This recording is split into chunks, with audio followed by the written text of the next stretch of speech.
This is Out Loud and Laughing. What is up, chosen fam? Welcome back to another episode where we celebrate the dreamers, the doers, and the people who make us feel like anything is possible. Today, we are sitting down with a man who proves that a little bit of persistence and maybe a dozen emails to a certain media mogul can literally change your life. He went from his family's grocery store in Chicago to the bright lights of Hollywood, and now he's the heart and soul behind the award-winning talk show A Spoonful of Paolo. He's a two-time Webby winner, a master interviewer, and honestly, the kind of person who reminds you that your wildest dreams aren't just for TV. Chosen fam, please welcome the incredible, the soulful Paolo Presta. Hi. Hi guys, thank you both so much. I'm so excited to be here. We're thrilled. We are so thrilled to have you here. And Paolo, we have to tell you, we've been doing a deep dive on your journey. Yes. And it is impossible to not get emotional watching that 2004, right? That 2004 clip where Oprah surprises you at that grocery store. We've heard you describe that moment, not just as a career break, but as the start of you living your authentic life. And so we have to ask, looking back 20 years later, what part of that grocery store, Paolo, do you still carry with you when you're sitting across from icons like Oprah or Leslie Jones? I mean, the person, me working behind the service desk, I always tell people it's like that movie, My Big Fat Greek Wedding, where Tula, works at her dad's, restaurant, and it's not what she wanted to do, but it's what her dad wanted her to do. So there was a deep sadness, a boy who was confused, in his journey in his life. But when she came to that store, my dad's grocery store in the suburbs, it was outside Chicago. She literally changed my life, and that moment was just like it affirmed that dreams do come true when you are persistent and you continue to put that out there into the universe, because that's what I did. I wrote letters, I emailed, I never stopped. And because I just knew that if someone could change my life or just give me that little boost, it's going to be Oprah Winfrey. And and it changed my life. So yeah. I have to follow up, Paolo, because something that you asked her actually was about that story about her grandmother hanging up the clotheslines, and how her grandmother told her that she would be doing this when she was older, and her little voice inside of her said, "Oh, no, I won't." And so it almost sounds like you had that little voice inside of you too, driving that persistence. Can you identify that?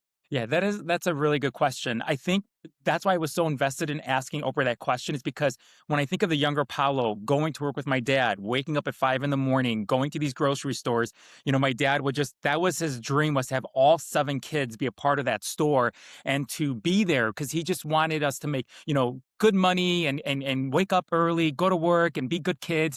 But there was always that voice too. Cause like Oprah says, we all have that voice inside that telling you, no, you could do something bigger. You could do something that's more aligned with your dreams or something you want to do. And I had that voice too.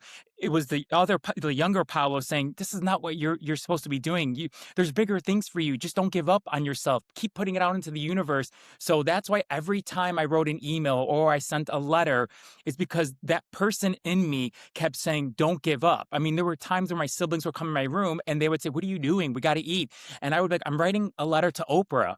And they would think, okay, you're crazy. And then, it's just a big Italian family. Then they go downstairs. Oh, Paolo's writing a letter to Oprah. But I just knew, I don't know what it is, that voice, that thing that Oprah says that we have to listen to was Mhm. telling me, keep writing, because did I know she was going to come to the store? No, but I just knew something would come about of it, something, whether it was a connection with Oprah or something else in Chicago. You just never know. But when you keep putting it out there, you know, things are possible. It's so inspiring, and the way John asked that question, the way you're talking about your experience, like that's kind of like how John and I were too, right? We as kids, just like we joked about on the podcast before. John and I tried to make our own magazine as kids. We were like, we love Disney, we'll do a Disney magazine. Like we just always had that in our mind. Like if you want to do it, just fucking do it, right? And so it's really cool to kind of hear your story too. It's like maybe it's something about being gay, like the grit that we have is just insane. How we constantly hit hurdles and we just jump over them. Yeah, my husband says that all the time. It's like you're not that you're trying to prove it to the people outside. It's just that when you have struggled, like half of my life I've struggled with so many other people who have struggled as well with coming out. It's like you're more determined to fight for your dreams because the one person who believes is you. You're in yourself is you. You can get inspired by other people. I got inspired by Oprah Winfrey, another daytime host, but the person that I really believed in was myself. And I knew that, I always say I love waking up Monday mornings because you don't know what dreams will come true. Because if you are someone who keeps putting it out there, I'm telling you, waking up on a Monday morning is the best thing ever because you don't know what email you're going to get, what phone call you're going to get. Yep. So just keep, believing in yourself. Which also leads into the next question that I had was you've obviously worked behind the scenes at massive shows like Ellen and The Talk, right? But you ultimately chose to build your own table with a spoonful of Paolo. And so you and your husband, Patrick, who we got to meet right before we started recording, So have kind sweet. of been, yeah, they've been, you two have been the engine behind this show since the beginning. So what has been the biggest challenge or biggest joy of creating a show that is completely DIY where you don't have to answer to a network and you get to kind of just go with your own gut, you know? It is the best thing ever creating your own show. I It remember is. when I interviewed Carson Kressley. This was when we had season one of our web show, Spoonful of Paolo. I remember him telling me he was doing his show for a network. And he was telling Patrick and I that it wasn't working because so many people involved who want to create this show take away who Carson Kressley is. So you're listening to the executive producers, the script supervisor. They want you to do this, do this. And with so many people, you start losing yourself. And I honestly, I mean, my dream is to have a bigger platform with our show, but I never want to lose who I am and what my husband and I have created, because I know that it is so special. I know that we are one of the very few shows that we can really sit here and talk about their dreams. If it's he, she, they, whoever it is, talk about their dreams and how they got to where they are today. It's like a full circle for me. My dream came true, so I want to share stories of our guests, how their dreams came true to inspire who's ever watching or listening. You're like the perfect guest because we're in our season of celebration right now, talking about and uplifting all of the people out there who need to hear these stories where, believing in yourself and, really like taking that next step for yourself. And I love that that you often talk about joy and hard work and how those two sort of intersect in that journey. You've recently reunited with Oprah for your 20th anniversary on A Spoonful of Paolo, which was such a full circle moment you were just talking about, right? So during that conversation, you spoke about perseverance. And in those years between the Will and Grace guest spot and winning your first Webby, were there moments where you just felt like the spoonful was too small? Or, I know that you want to work on this bigger platform, but did you have a sense of yourself that just always knew that this is what the internet needed? Like this is what you wanted Yeah, to like provide?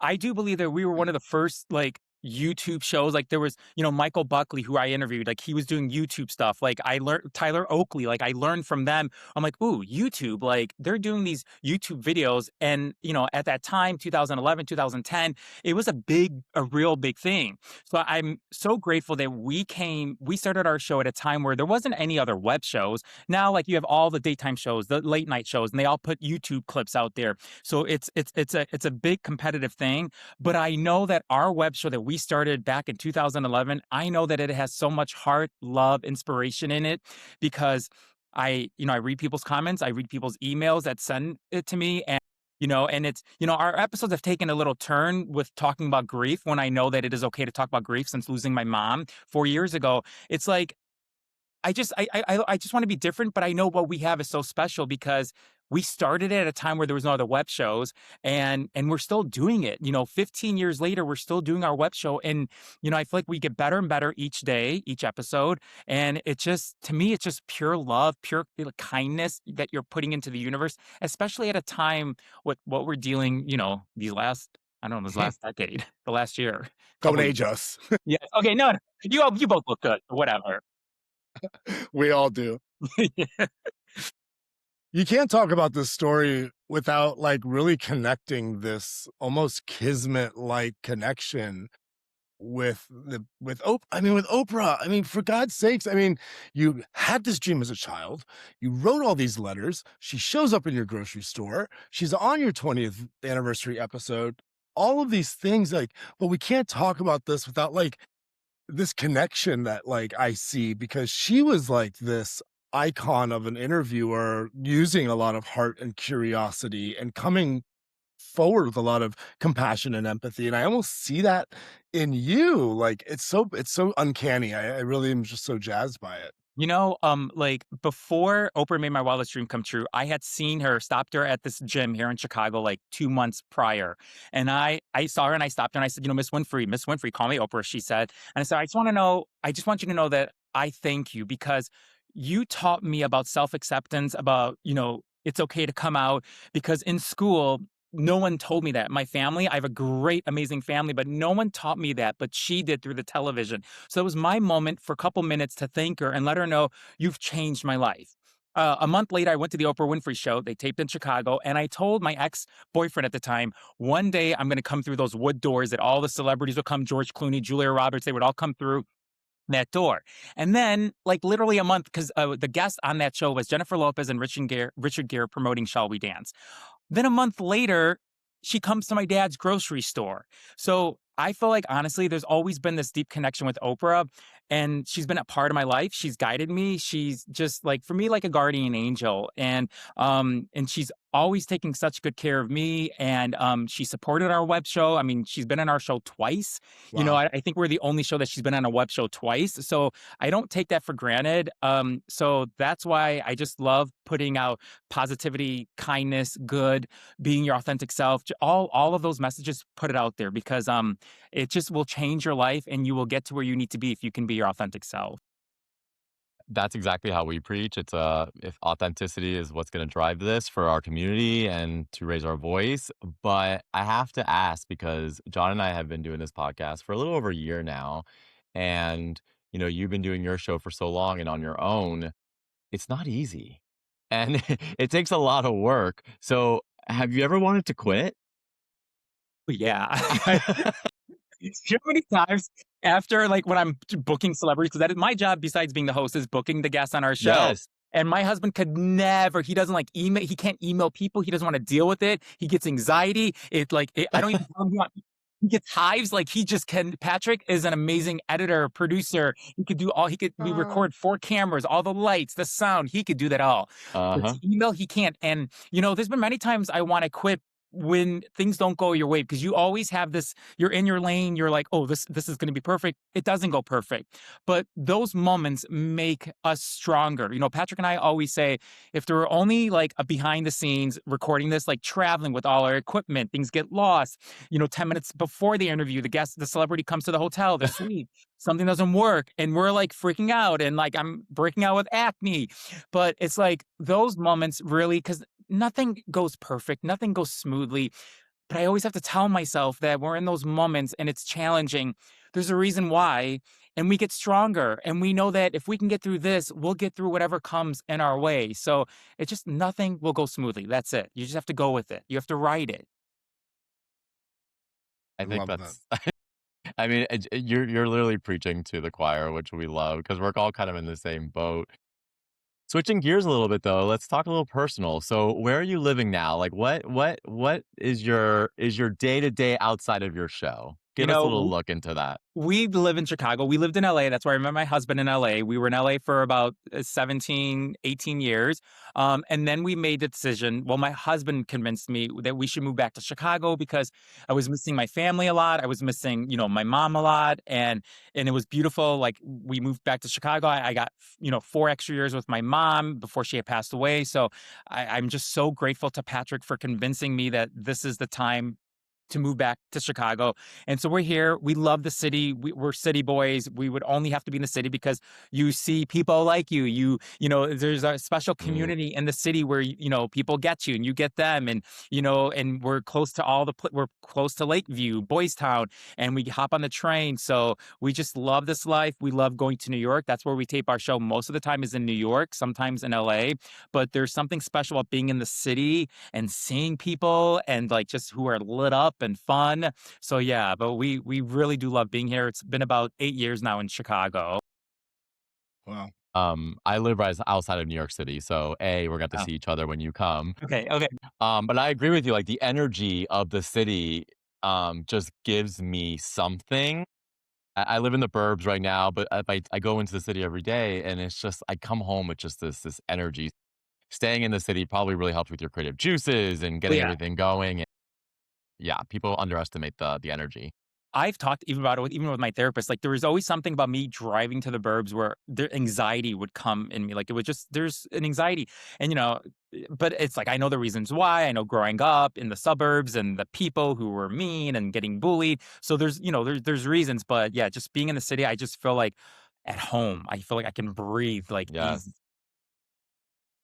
Do you mentioned going to Chicago to be closer to family. What is your family dynamic? Like, how was it growing up, coming out, all like, how was that, you know? Yeah, like I mean, I have 6 siblings and my mom Mm, and dad, like we're very close. And, I have 17 total nieces and nephews. So we're a big Italian family. I love seeing them. They've always been so supportive of me, I have to say. But it was still a struggle coming out because I didn't come out till I was 20, 21 years old. I grew up Catholic, went to church with my family.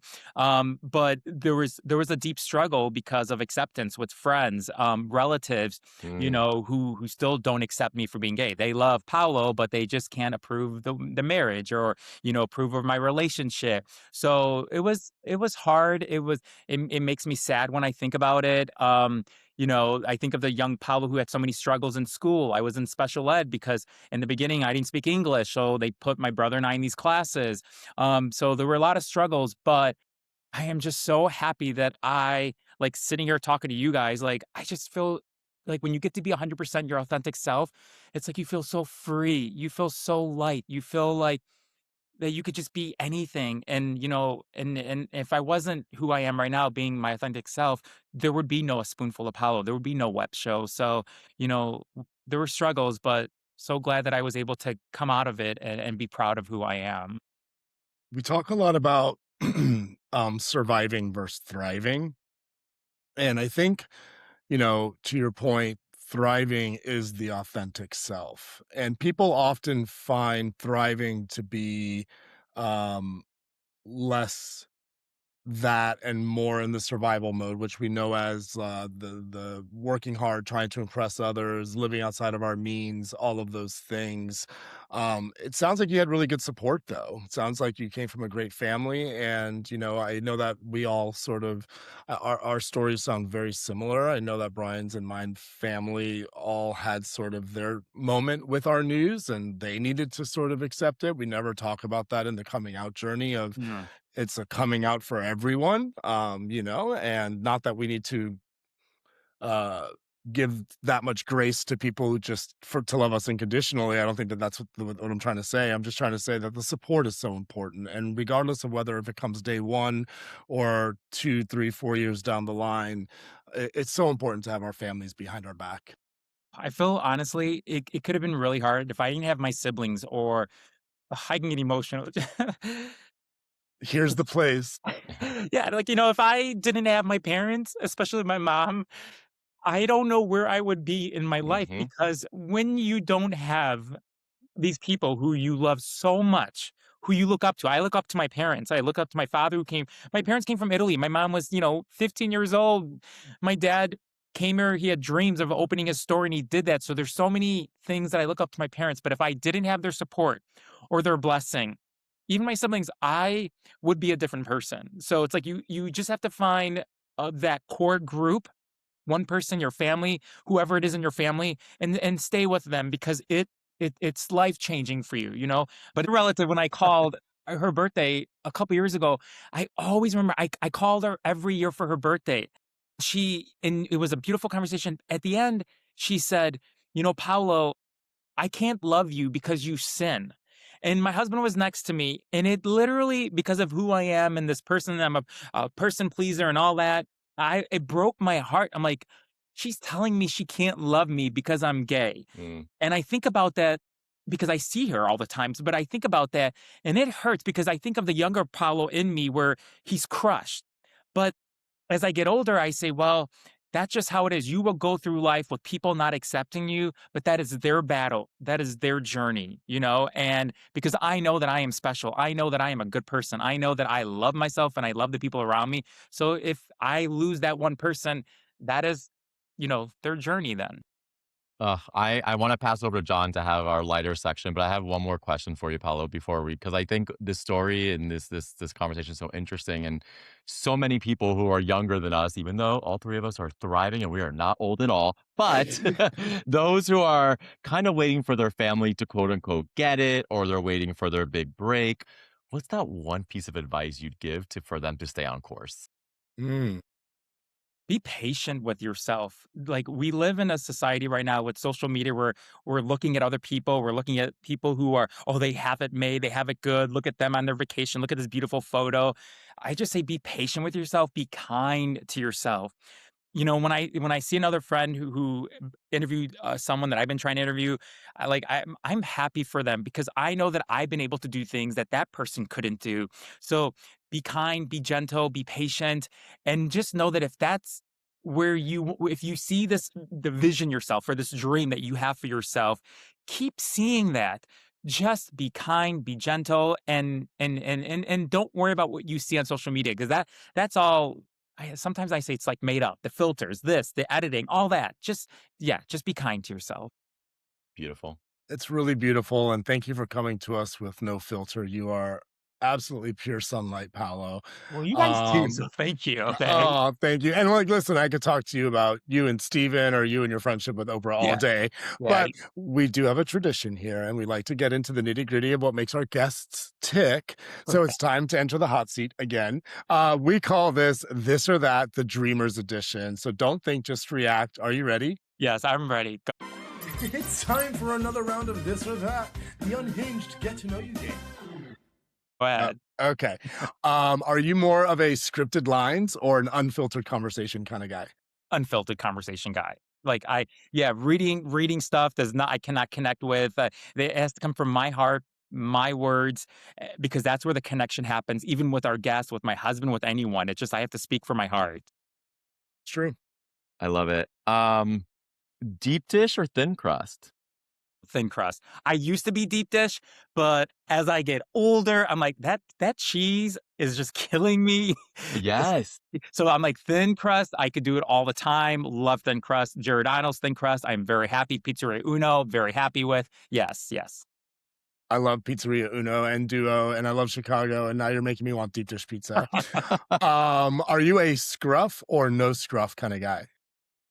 On my husband, no scruff, but like Ricky Martin, I always say scruff. So like because Yes. I am happily married, I say no scruff then, okay? Woof, woof, Ricky Martin. My husband recently started trying to grow a mustache in, and I've been with him for 13 years. And I'm like, get rid of it. See? It's a new look. You look different. I don't like it. That's not who I fell in love with. send, send me a picture. I want to see this Feels like an attempt. imposter. Okay. Do you prefer a butt or a chest?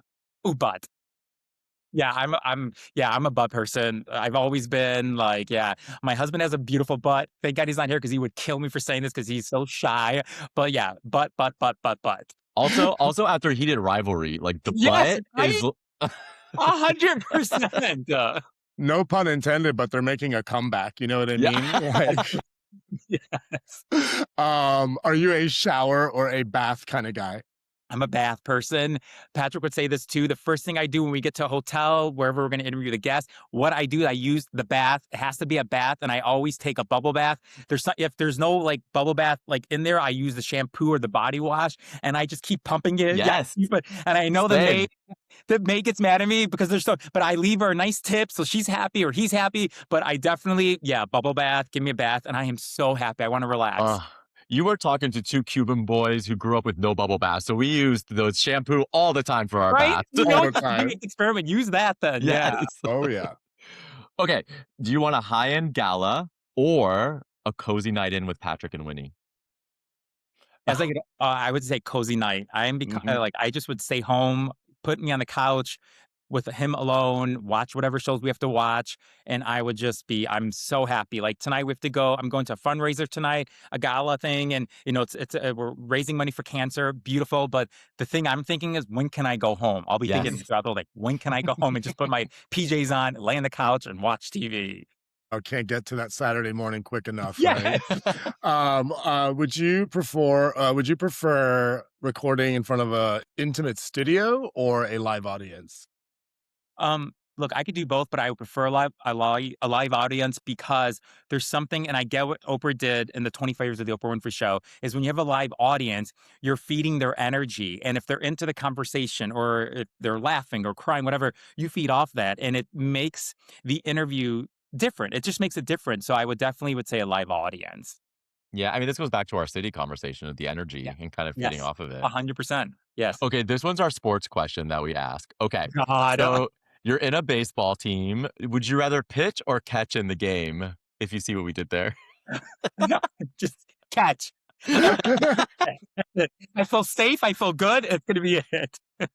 It's gonna be a hit. You're That's so great. sporty, Paolo. We love it. Yeah. I know. Wow. Who But would you have asked me, the thunk? only thing I know about is I could name people like the Chicago Bears. I remember when I was younger, Walter Payton, the Fridge, Jim McMahon. I don't know why, because they did the Super Shuffle. So that's the only people I know about sports. Anything else? Nothing. It's because you like their butts. Are you more of an Italian family Sunday dinner kind of guy, or would you rather be at a Hollywood rap party? I love that that's where you're stuck. All the other ones you answered so quickly. I have so many nieces and nephews. So like in May, every weekend is Fair booked enough. with some sacrament, communion, confirmation. So Oh my gosh. maybe a Hollywood rap party, just because I know it'll be different and I know it's gonna be different. And then I don't, like, my family won't be there then. It's just sometimes it's okay to escape and get get away, you know? Kind of fair. Night alone, correct. These are Okay. good, you guys. Okay, last one. This one's our big one. Okay. Being the interviewer or being the guest? You know what?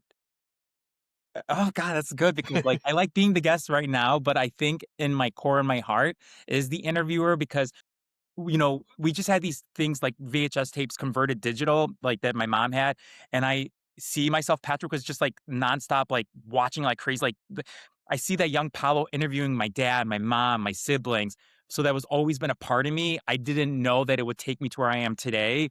I just love having conversations. I love talking to people. I love asking questions with whoever is around me, my friends, my family. So I would have to go with, yeah, the interviewer. Well, you are an excellent one. You've been inspired by the best, let's just be frank. Yes.